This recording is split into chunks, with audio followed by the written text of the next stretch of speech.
Praise the lord.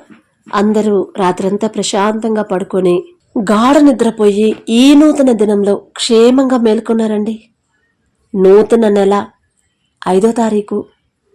చాలామంది, ఎంతోమంది మన చుట్టాల్లోనే, మన బంధువుల్లోనే, మన స్నేహితుల్లోనే, వాళ్ళ బంధువుల్లోనూ చాలామంది మరణించారు, చనిపోయారు అని మనకి వార్తలు వచ్చుంటాయి కదా. ఈ 5 రోజుల్లోనే, ఈ 4 రోజుల్లోనే ఎంతో మందికి ఎన్నో వార్తలు వచ్చుంటాయి. చనిపోయారమ్మా, పలానా ఆయన చనిపోయాడు, ఆయన ఇదిగో ఆరోగ్యం బాగాక అప్పటిదాకా బాగానే ఉన్నాడు, సడన్ గా ఏమైందో తెలియదు, పడిపోయాడు, హాస్పిటల్కి తీసుకెళ్తే ఐసీయూలో పెట్టారు అని మన బంధువులు, మన అమ్మ నాన్న ఎవరొకళ్ళు మనకి ఫోన్లు చేసి చెప్పుంటారు కదా.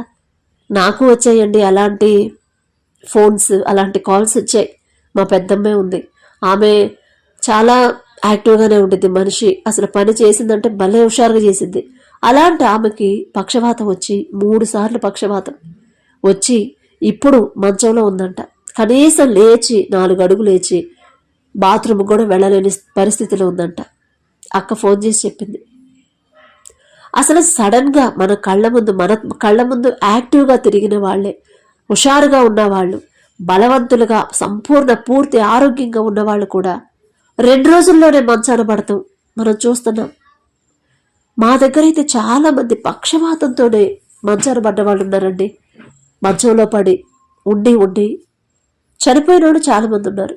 కానీ తండ్రికి మన మీద జాలి, దయ ఎందుకనో, తండ్రికి మనం అంటే మరి అంత ప్రేమ ఎందుకనో తండ్రికి కదా. లేకపోతే తండ్రి జాలి దయ మన మీద లేకపోతే ఇప్పటి వరకు మనం అస్సలు ఉండేవాళ్ళం కాదు కదా.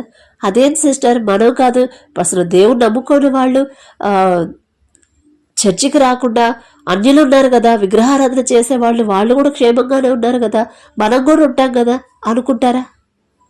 ఎంతకాలం ఉంటారండి క్షేమంగా, సంపూర్ణ ఆరోగ్యంగా ఎంతకాలం ఉంటాం? దేవుణ్ణి పక్కన పెట్టేసి, దేవుడి కాపుదల మనకు లేకుండా ఎంతకాలం క్షేమంగా ఉండగలం? చెప్పలేం కదా. ఇది శాశ్వతమైన లైఫ్ కాదు కదా. ఇక్కడ భూమి మీద ఉన్నది లైఫ్ శాశ్వతమైనది కాదు కదా. అసలైన జీవితం అక్కడ ఉంది కదా తండ్రి దగ్గర.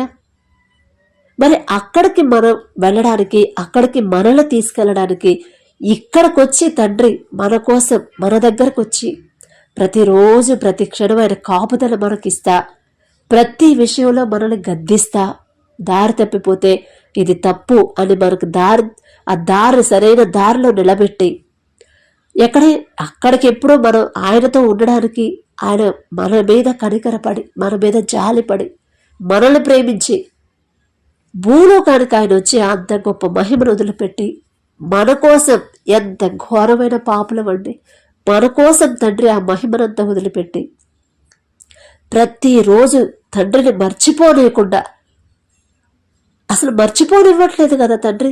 ఎప్పుడు ప్రార్థన, ఎప్పుడు బైబిల్, దేవుని మాటలు, ఇలా మన మైండ్ని ఇలా మార్చేస్తున్నాడు తండ్రి. మన ధ్యాస అంతా తండ్రి మీదే ఉండాలి, అప్పుడే నా బిడ్డలు నాతో ఉంటారు అని తండ్రి ముందుగానే మన ఎడల ప్రేమ కలిగి చక్కగా క్షేమంగా తీసుకెళ్ళి మరలా క్షేమంగా తీసుకొస్తున్నాడు. రాత్రి అంతా కాపాడుతున్నాడు, మనకి ప్రమాదం రాకుండా. దారి తప్పిపోతే దారిలో పెడుతున్నాడు, ఆలోచన లేకపోతే ఆలోచన చెప్తున్నాడు. అమ్మా ఇదిగో నన్ను అడగకుండా నేను చెప్తాను ఆలోచన అంటున్నాడు. అలా మన అవసరాలు ఇక్కడ తీరుస్తున్నాడు. రేపు తండ్రి దగ్గరకు తీసుకెళ్ళడానికి మనల్ని సిద్ధపరుస్తున్నాడు. ఏ రోజుకి ఆ రోజు మనల్ని రెడీ చేస్తున్నాడు. మరి అంత చక్కటి ప్రేమ, జాలి, దయ చూపించిన తండ్రికి మనమేమి ఇవ్వగలం? అసలు ఏమి ఇవ్వలేం కదా తండ్రికి. ఏమి ఇచ్చినా తక్కువే. కానీ మన హృదయాన్ని తండ్రి కోరుకుంటున్నాడు. మనకున్న ఆస్తిపాస్తులు అడగట్లా, ఇదిగో నీకు ఇంత ఆస్తుందమ్మా అదంతా అమ్మేసాయి అని అడగట్లేదు. మన మనస్సు ఆటోమేటిక్గా మన మనసు తండ్రి మీద ఆనుకుంటే మనకు తెలియకుండానే మనం అవన్నీ అమ్మేసి పేదలకు ఇచ్చేస్తాం. అది తెలుసు తండ్రికి. దేవుడి వైపు చూడాలని, ఆయనతో మాట్లాడాలి మనస్ఫూర్తిగాని తండ్రి కోరుకుంటున్నాడు. అదే మనం ప్రతిరోజు హార్ట్ఫుల్గా ఒక్క థ్యాంక్స్, అది కూడా హార్ట్ఫుల్గా చెప్దాం. దయచేసి అందరూ కళ్ళు మూసుకోండి. కృపగల దేవా మీకు స్తోత్రం, రాజాది రాజా మీకు స్తోత్రం, దేవాది దేవా మీకు స్తోత్రం నా తండ్రి. గడిచిన రాత్రంతా ప్రభా మేమంత క్షేమంగా పడుకున్నామంటే, అంత ప్రశాంతంగా పడుకున్నామంటే, గాఢ నిద్ర మేము పోయామంటే అది మేము తీసుకున్న జాగ్రత్తలు కాదు తండ్రి. మీ కృప, మీ జాలి, మీ దయ, మీ కాపుదల నా తండ్రి, మీ యొక్క రక్షణ కంచె మా చుట్టూ ఉంచబట్టే ప్రభా. మరి ఆనాడు యోబు గారికి, ఆయన గృహానికి, ఆయనకున్న సమస్తానికి, ఆయన బిడ్డల చుట్టూ నా తండ్రి మీ రక్షణ రెండంచెల కాపుదల కంచె వేశారు నా తండ్రి. మరి ఇప్పుడు నా ప్రభా, ఆయనతో పోల్చుకునే అర్హత కూడా మాకు లేదు తండ్రి. అయినా సరే ప్రభా, మేము అడిగామని నా తండ్రి, ఎటువంటి అర్హత లేని మా కోసం నా తండ్రి మేమడిగినా కూడా అదే రక్షణ కంచె మా చుట్టూ ఉంచబట్టే నా తండ్రి మేమింత ప్రశాంతంగా పడుకునే ఈ నూతన దినంలో మేము మేల్కొన్నామంటే అది కేవలం కేవలం కేవలం మీ జాలి, మీ దయ, మీ కరుణ ఏ రోజుకు ఆ రోజు మా మీద నూతనంగా ఉండబట్టి నా తండ్రి. అందును బట్టి మీకే స్తుతి స్తోత్రం ప్రభా. మరి ఎంతో మంది మాకన్నా గొప్పవాళ్ళు, మాకన్నా తెలివి గలవాళ్ళు, మాకన్నా ఆరోగ్యవంతులు, మాకన్నా ఐశ్వర్యవంతులు, గొప్ప గొప్ప పేరు ప్రతిష్టలు ఉన్న వాళ్ళు కూడా ఈ నూతన దినంలో లేరు, మరణించారు అని ఎన్నో వార్తలు మేము చదువుతున్నాం.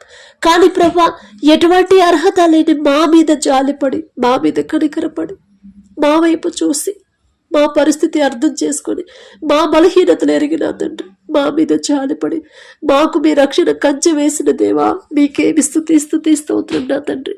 మనుషులు మాకు దూరమైన, మనుషులు ఎవరు మమ్మల్ని ప్రేమించకపోయినా, మమ్మల్ని విడిచిపెట్టి వెళ్ళిపోయినా, మాతో ఉంటారు అని మేము నమ్మిన వాళ్ళే మమ్మల్ని మోసం చేసి వెళ్ళిపోయినా, వదిలేసి వెళ్ళిపోయినా కూడా తండ్రి, ఎవరున్నా లేకపోయినా మీరున్నారు నా తండ్రి. అమ్మ, నేనుంటాను మీకు తోడు.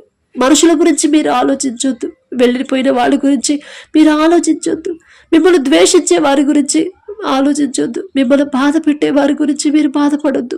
నేనున్నాను మీకు తోడు, ఎల్లప్పుడూ మీకు తోడుగా నేను నిరంతరం ఏకరీతిగా ఉండేది నేనే ఉంటాను. వాళ్ళందరూ దూరం అయిపోతారు, నేను నీకు తోడుగా ఉంటానని ప్రభా. మరి అంత గొప్ప భరోసా, ధైర్యం మీరు మాకు ఇచ్చి, అలాగే రాత్రంతా చక్కటి కాపుదల మీరు మాకు ఉంచి ఈ నూతన దినం మాకు అనుగ్రహించినందుకు మీకే స్తుతి స్తోత్రం ప్రభా. మరి ప్రయాణమై వెళ్ళుచుండగా మా ప్రయాణంలో మీరే తోడుగా ఉండండి తండ్రి. మరి ఈ రోజంతా మేము చేసే ప్రతి పని సమస్తము మీ హస్తాల్లో పెడుతున్నాం ప్రభా.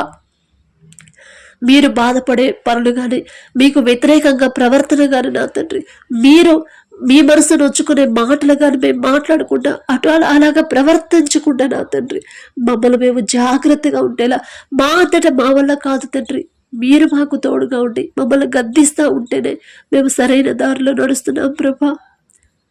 మిమ్మల్ని అడిగే అర్హత మాకు లేదు తండ్రి, ఆకాశం వైపు కనులెత్తి చూసే అర్హత కూడా మాకు లేదు ప్రభా.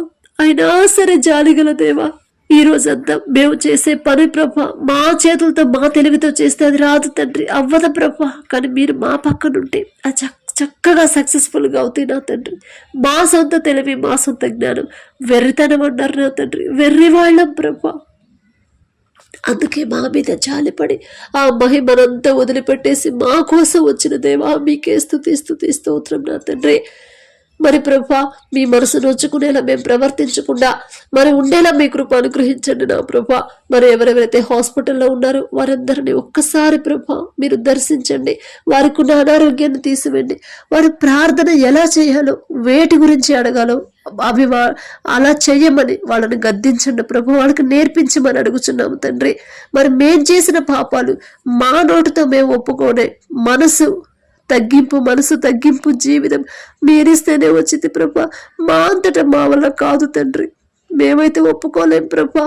ఇగో నా తండ్రి, అహంకారంలో అయిపోతున్నాం ప్రభా. అలాంటి అహంకారం మీకు నచ్చదు నా తండ్రి. తగ్గింపు మనసు, దీన మనసు కలిగి ఉండమని చెప్తున్నారు, కానీ అది కూడా మాకు రావట్లేదు తండ్రి.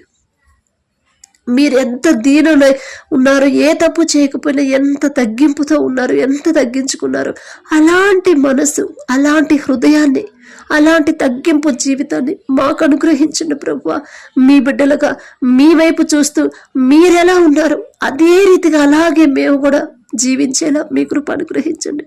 మా అంతటా మా వల్ల కాదు తండ్రి, మీ సహాయం మాకు అందేలా. మిమ్మల్ని అడిగే అర్హత మాకు లేదయ్యా, మీ పాద ధూళి దుమ్ముతో కూడా మేము సమానం కాలేదు. అయినా సరే తండ్రి, మీ సహాయం లేకుండా మేము తగ్గింపు జీవితం మాకు అలవాటు కావట్లేదు తండ్రి. తగ్గింపు మాటలు, తగ్గింపు ప్రవర్తన మీరే మాకు నేర్పించమని అడిగే అర్హత, పొందుకునే అర్హత లేని వాళ్ళం. అయినా సరే యేసు నామములో అడుగుచున్నాము తండ్రి, ఆమేన్.